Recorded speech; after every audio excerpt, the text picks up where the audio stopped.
एका वर्षामध्ये माझ्या मेडिसिन्स बंद झाल्या. आज गेली पावणे 3 वर्ष झालं मी कोणतीही डायबिटीसची मेडिसिन खाल्लेली नाही आहे. तरी देखील माझा जो काय HbA1c असतो तो नेहमी 6च्या आतच असतो. 5.7, 5.8 म्हणजे इतकं छान मेंटेन झालंय. आणि याचं एकमेव कारण म्हणजे या शतायुषी फॅमिलीनं दिलेलं आम्हाला हे नॉलेज, त्या नॉलेजच्या जोरावरती आणि जे आयुष्यभर आपण करू शकतो ह्या गोष्टी इथून आपल्याला शिकायला मिळतात.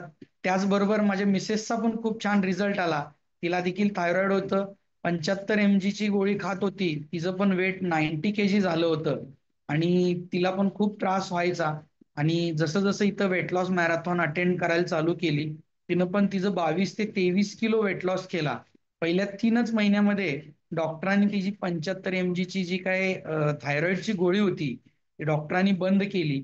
आणि आज गेली 3.5 पावणे 4 वर्ष झालं ती विदाऊट मेडिसिन. कालच तिचा रिपोर्ट केला थायरॉइडचा, तो देखील अगदी नॉर्मल आलाय. म्हणजे कुठेही असं झालं नाही की आमचा रिझल्ट कधी मिस झालाय. कारण कसं होतं, जर आपण फॉलो व्यवस्थित केलं तरच ह्या गोष्टी आपल्याला आयुष्यभर टिकवता येतात. आणि हे इथं आम्हाला बघायला मिळतं, शिकायला मिळतं.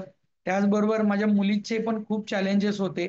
तिची हाईट, वेट ह्या सर्व सर्व गोष्टींमध्ये तिला चॅलेंज होता. जन्मल्यानंतर ती खूप कमी वेट होती, प्री मॅच्युअर होती.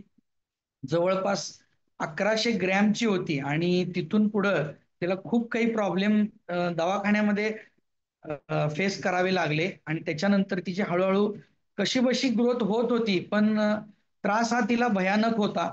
पण इथं आल्यानंतर जसं आम्ही आमच्यावरती काम चालू केलं, 1च महिन्यामध्ये आम्हाला असं वाटू लागलं की ह्याच्यामध्ये तिच्यासाठी पण काय होऊ शकतं का.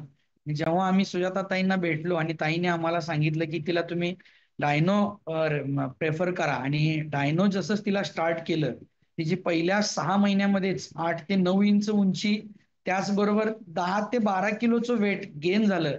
तेव्हापासून तिची जी ग्रोथ आहे ती इतकी जबरदस्त आहे की आम्ही इमॅजिन पण करू शकत नाही. कारण डॉक्टरांनी सांगितलं होतं तिचं हाईट आणि वेट शक्यतो वाढू शकणार नाही, तिला हार्मोन्सचं इंजेक्शन द्यावं लागेल. या सर्व गोष्टींमध्ये आम्ही जे काय बघितलं की स्वतः आमच्या पूर्ण फॅमिलीमधले काय ट्रान्सफॉर्मेशन आहे खूप जबरदस्त झालं. आणि या माध्यमातून जे काय आम्हाला ह्या शतायुषी फॅमिलीच्या माध्यमातून मिळालं, त्याबद्दल मी इथं असलेल्या सर्व कोचेस लोकांचा मी खरंच मनापासून आभार मानतो. आणि इथले जे काही रिझल्ट असतात ते रोजच्या रोज आपल्याला इन्स्पायर्ड करतात. जिथं आपण कमी पडतो त्या गोष्टी इथं दुसऱ्याकडून बघून आपल्याला शिकायला मिळतं. जोपर्यंत आपण नॉलेज घेत नाही तोपर्यंत ह्या गोष्टी शक्य नाही आहेत. कारण तात्पुरतं रिझल्ट हे तात्पुरतं जर आपण काम करत राहिलो तर तात्पुरते राहतील. पण कायमस्वरूपी काम कसं करावं ते इथं आल्यानंतरच कळतं. थँक्यू शतायुषी फॅमिली, ऑल माय ग्रेट कोचेस. थँक्यू ताई.